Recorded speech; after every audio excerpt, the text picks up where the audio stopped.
Well, hello everybody in EDUC 680. Dr. Curry here. Been going through catching up on grading. I've kind of been gone this week.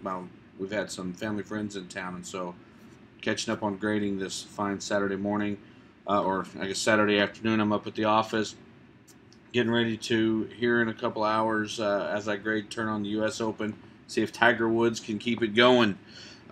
Kids are going swimming, and so I'm sitting here and I'm reading through Blackboard and reading your responses. Okay, most of you are going to have to revise your how I define learning. And it's not for anything particular other than just you're at a point right now in your studies where some particular concepts you don't understand as well as others. And so I'm going to shoot this video and explain some things to you. And based on this video, you're going to make your revisions. This way, I don't have to type the same things over and over and over and over and over again. So we're talking about how do I define learning. And granted, when I give you a project and I say, how do you define learning? If I'm not mistaken, I'm pretty sure I said, write that before you did the reading.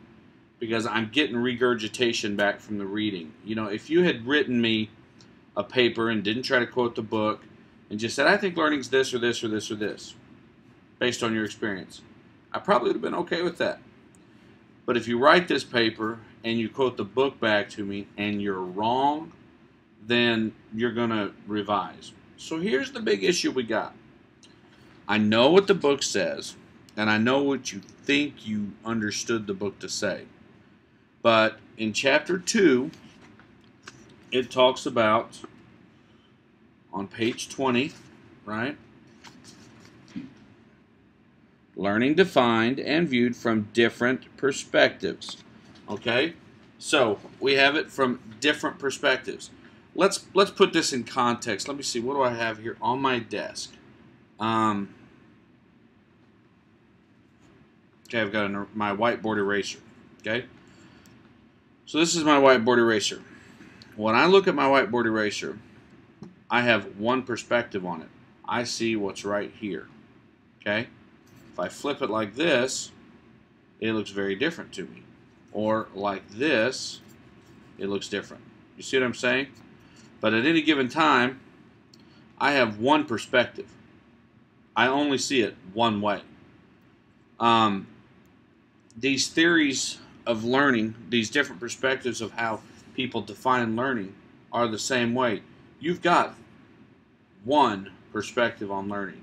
You either read those things and you say, I'm with the behaviorists, or I'm with the constructivists, or I'm a cognitivist. But you're not all three. That's not what being eclectic means. I cannot look at this and see all three perspectives at once. I have a perspective. Okay?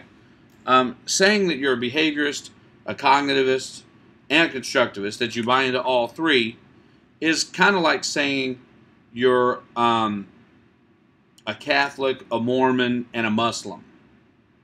You know, they might have some things that overlap, but fundamentally, there are some basic differences that keep it from you being able to see everything in the same way. So you cannot be all three.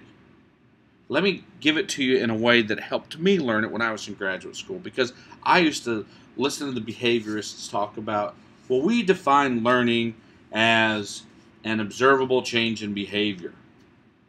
I was like, yeah, I agree with that. If they change their behavior, then they've learned, right? I put my hand on a hot stove, it burns me, I pull it back. Yeah, I cry for mom. Next time I go to put my hand on a hot stove, oh, wait a minute. Last time that burned me. My behavior's changed, so therefore I've learned.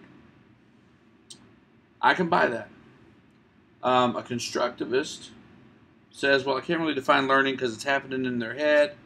I don't really know what's going on there, and if I try to pin it down to something too concrete, I might miss something else, right?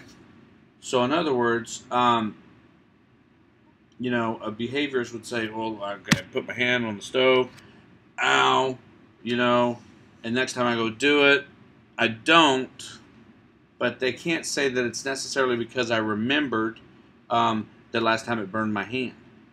You know, If I do that, what if it wasn't really the burn in the hand? What if it was the fact that mom told me don't put your hand on the stove, right? I might be missing another part or component of that learning. And so if I pin it down to just saying it's an observable change in behavior, I might miss something else going on. And so when I was in graduate school, I'd hear that and I'd go, man, that makes sense too. That totally makes sense. Cognitivism. That's basically the computer model, right? Input, output, information, processing, all that stuff. And that makes total sense. I get it. I'm all three. Bonus, right? And then at the same time, people say, tell me about behaviorism. And I'd say, well, behaviorism. That's lectures. That's drill and practice. That's boring stuff. That's very teacher-centered, all of that stuff. Well, tell me about constructivism. Oh, man, constructivism is group work, discovery learning, student-centered, all of these types of things, right? And, I had it all down. You could have asked me. I knew my stuff. And I had a really good friend named Andrew Teasdale. And, some of you might actually become acquainted with Andrew who are in the doctoral program because he serves sometimes as an outside member on doctoral committees for us. But Andrew and I had gone to graduate school together for a while at Utah State, and then Andrew transferred to Indiana. And Andrew was very, very, still is, very hardcore constructivist. That's the way he sees the world, which is fine. That's his perspective. I'm not going to tell you what I am right now. So at any rate, he and I would go back and forth, talk about this, and I would say, hey, I see them all. I'm a little bit of everything. And he'd say, you can't be. So I knew what I was talking about. I mean, granted, Andrew was in the same spot in the doctoral work that I was, but I knew, At any rate, so Andrew and I had the opportunity to be driving through the YMCA of the Rockies at one time with the department head from Indiana, his chair, a man by the name of Tom Schwinn. And I'm not one to be shy about having the opportunity to speak with someone like that. And so I said, Dr. Schwinn, Andrew and I have been having this philosophical discussion about behaviorism versus constructivism. And I tell him that I'm a little bit of both. And he says that you can't be both. So I need you to explain to Andrew why he's wrong. And Dr. Schwinn looks up in the rearview mirror at me. And he goes, you can't be both. I was like, what do you mean I can't be both? Of course I can be both. And he says, John, you ask yourself the question, how do I think people learn? He said, if you believe you as a teacher have knowledge, and you can take that knowledge and you can give it to someone else, if you can take your knowledge and give it to someone else, then that's behaviorist. He says, if you think people construct knowledge on their own inside their head, that they're going to construct it, then you're constructivist. He says it's that simple. And I'm like, that doesn't make any sense because, group work constructivist, individual work behaviorists, and student-centered versus teacher-centered, and drill and practice versus discovery. I said, John, no.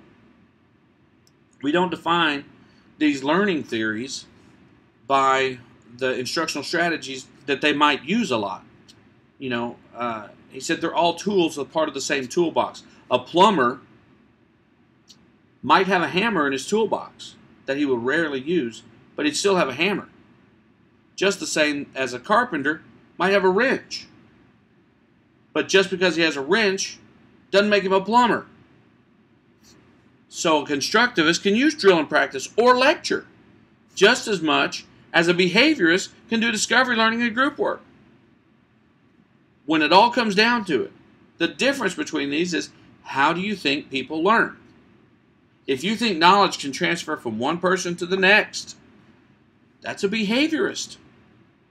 If you think people construct their own meaning inside their own heads, that's constructivist. If you think learning happens in the mind like a computer, that's a cognitivist. But you can't be all three. So when you go revise these, think about that. Pick one. Be specific. And tell me what you think. I look forward to your revisions. I'll talk to you later. Bye-bye.